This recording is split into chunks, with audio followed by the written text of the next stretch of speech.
Pourquoi c'est interdit d'avoir des rapports sexuels avant le mariage? Pourquoi Dieu met autant d'importance sur quelque chose que le monde banalise? Beaucoup disent, c'est juste un plaisir, on s'aime, c'est naturel. Aujourd'hui, tu vas comprendre pourquoi Dieu a dit non.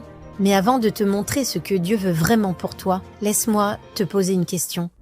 As-tu déjà ressenti ce vide après? Cette culpabilité qui ne part pas, ce sentiment d'avoir donné quelque chose de précieux pour rien?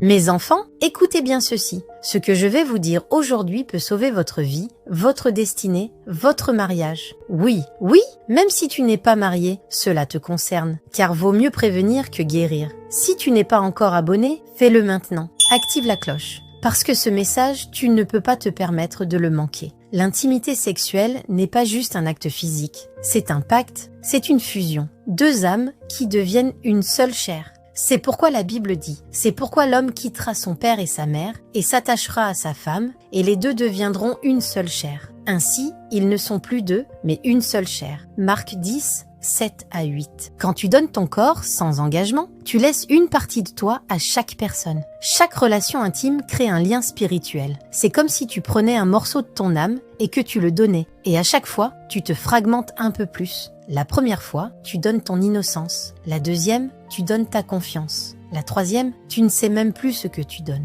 Tu cherches juste à combler le vide. Et un jour, tu arrives devant celui ou celle que tu dois marier. Et tu n'es plus entier. Tu portes les blessures des autres. Tu portes leurs rejets, leurs mensonges, leurs trahisons. Tu t'es vidé de ta joie, de ta paix, de ta capacité à aimer sainement. Parce que tu as confondu l'intimité avec une connexion temporaire. L'intimité hors mariage, ce n'est pas de l'amour, c'est du désir déguisé en amour. Et le désir, mon ami, il passe, il change. Il te laisse avec des regrets, des blessures, des liens brisés. D'ailleurs, des études ont montré que plus une personne a eu de partenaires sexuels avant le mariage, plus elle a de chances de divorcer. Pourquoi? Parce que chaque lien brise un peu plus ta capacité à t'attacher durablement. Tu apprends à quitter, à remplacer, à chercher ailleurs quand ça devient difficile. Ton cœur et ton esprit s'habituent à la rupture. Et quand tu te maries, tu apportes ce schéma avec toi dans le mariage. Maintenant, tu comprends pourquoi il y a beaucoup de divorces?